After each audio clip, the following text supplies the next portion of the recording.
Hi guys, here's just a fun one for you. I took this Google Snap in the Antarctica. If you can't see it already, I'm sure you're going to see it real soon. Have a look at this. Look at this for the Pharaoh's mask.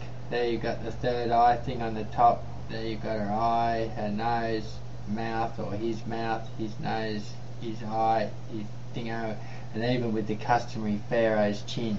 Hey, look at that. It's like a hyperdimensional image of the Pharaoh. See that? See it now? How clear is it? Look at that. In the snow, Antarctica. Hyperdimensional image of the Pharaoh. And over here, of course, when we blow this up now, look at this. Looks like a bust with a neck, and look at the head. Although that doesn't look quite that. Look, what does that shaped head remind you of? Hey, how's that? And if you come up here, oh, how stupid. If you come up here, look at that. You can see the lights, see those little pixel things, the lights on the back of that. That looks like a craft. I mean, like, people are probably going, oh, baloney, baloney, baloney, but guys, this is what I see anyway. And if it is baloney, then it's just good fun, because in the name of good fun, that damn well looks like a Pharaoh's face, with everything a Pharaoh's face should have that we know from ancient Egyptian iconography, right from the customary chin ensemble through to the third eye affiliate on the top. And the rest is obviously clear as day. You can see the mouth, the eyes and the nose. And over here, that certainly looks like a humanoid type shape. That looks like a craft. There's probably more in this. If we go up here, I always thought that too looked like one of those elongated skulls looking down. Because these, if you look at my Sitchin's thing that I've done, it's like the type of multi-layered work, so that there's more than one image in the one image, if you know what I mean, just like that. But anyway, don't you reckon that looks like fun? That looks like a bust with a neck, with the head, and even that looks like wings maybe. That looks like a big wing. Who knows what else is there, but that certainly looks like a triangular craft with the two lights on the back, and that certainly looks like the Pharaoh's face. Now, just moving on, the next little fun thing, let's go hyperdimensional earth dragon serpents. Alright, this is supposedly the first, or one of the first ever satellite images of Earth. Okay, well, I took about 3 seconds of looking at, which I saw in a documentary, and I stopped the documentary and took a snap of this, a screen snap. And because I thought, you're kidding, aren't you? Have a look at this. Can you see it? Look, this is the dragon coming out of the tunnel. Look at that, with the eye and the mouth. Or a crocodile or a dragon. Up here is the serpent. Look at the serpent again. Look at his eye. He's even got the two fangs. So you got the crocodile or the dragon, the serpent with the two fangs. Let's come over here. I don't know if that's supposed to be a human being or whatever, but look at that lying there, which looks like a body with a head. And look at this Dark Lord resting over the top of the body with his arms and his head. I'm sure you can see that. Here looks like another entity or something coming up there. And look at, like Lord of the Rings, here's the Dark Master looking over Earth. This looks like two.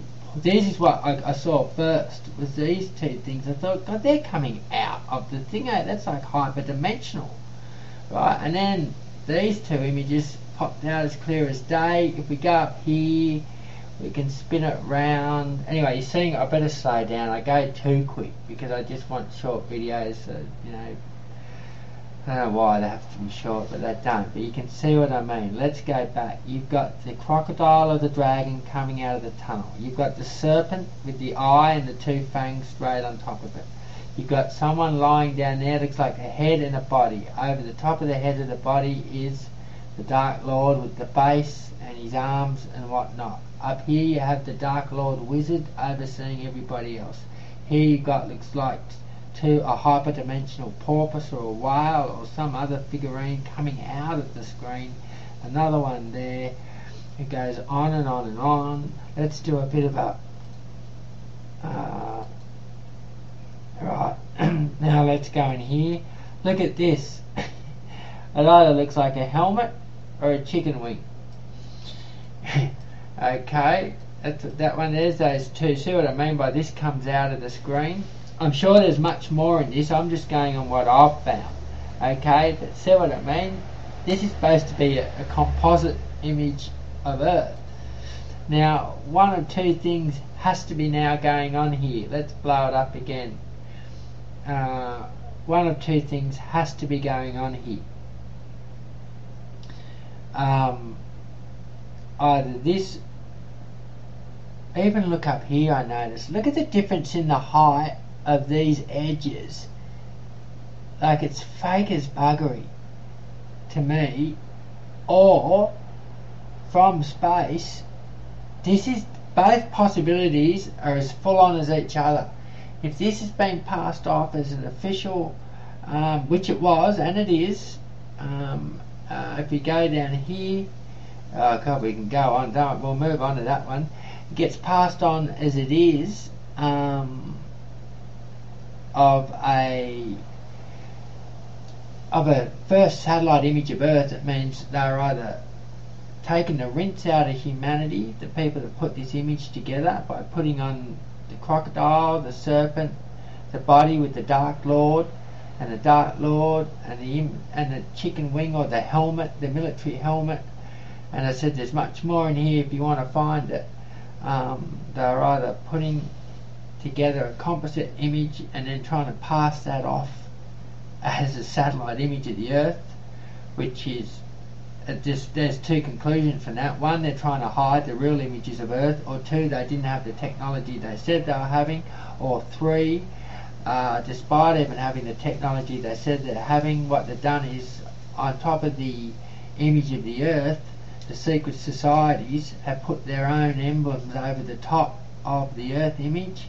Or four, and from what I've seen in the sky, and I won't get into it, this isn't maybe even as far-fetched as what you think, but these are the primal spirits that actually run the show on Earth. The primal spirits appearing in the major weather patterns that you can't, that's not a weather pattern, folks. Look at the eye, look at the fangs, look at that crocodile or dragon, look at this guy hanging over this one lying down like I own this dude. Look at the Dark Wizard up the top. Look at the porpoise coming out of the middle of the Earth. Look at this, you know what I mean? Look at the edge difference up here between the heights of the two. Raka raka. You're hearing what I'm saying. This is amazing stuff. Next. What have we got next? I think that's about the super duper stuff. What's this one? Oh, here's just one more quick. I took this a nice UFO picture for you folks. Look at that one. Beautiful blue light. It looks like a guy lying down. There's his head, the light, because I've seen stuff, but let's not get into it. This is a different sort of video, this one. As it is, it's a great photo there of a UFO, an unidentified flying object. And I got one more for you. Official early colour photo of the moon. There's not a lot of these available. The point being here is clearly obvious. This is an actual photo of the moon in colour, not black and white. And the moment I started seeing those moon rising documentaries and then went looking for myself on the internet, I googled colour image of Earth. That's what you Google. There's only a couple of them, but here's one of them. Coloured image of the moon, sorry. This is what you get. Now when you see this, you realise the moon is coloured. Look at it. It's coloured. And God knows what this is, but the moon is coloured. Just like those moons, the guy who does the moon rising videos says, it's coloured. It's not some black and white looking white sandy desert. like they're showing you on the official NASA films. And if the moon's like this, why would they go land in an awful white bloody deserty area when they could land right here in the middle of some beautiful lush green pastures? There's plenty to choose from. There's 300,000 square kilometres of or however, even if it was 100,000 square kilometres of green terrain they could have landed on. So it does bring into question a few things, and I could go on and on and on and on and on and on and on about what I make of all of this, but hey, that's not the purpose of this particular presentation. This is just to bring in a couple of unusual things and have a gaze at that. That's unusual too, isn't it? I wonder what that C-shaped thing is in the middle there, but we could be just saying things. That's irrelevant. The purpose is the moon's coloured, folks. Why did they show you those sandy, deserty looking moon surface when quite clearly it's not like that at all when you get there? And I heard somewhere, and I'd like to know where this was, but I'm sure plenty could back me up, there's a reason why the moon looks a white globe from where we are. There's reasons for it, but if you got close enough you would see that the moon isn't just a white desolate ball at all. It's teeming with life.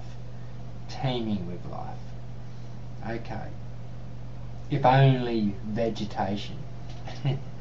Alright, I think that's it. Anyway, did you like the Pharaoh's one? I thought that's a ripper.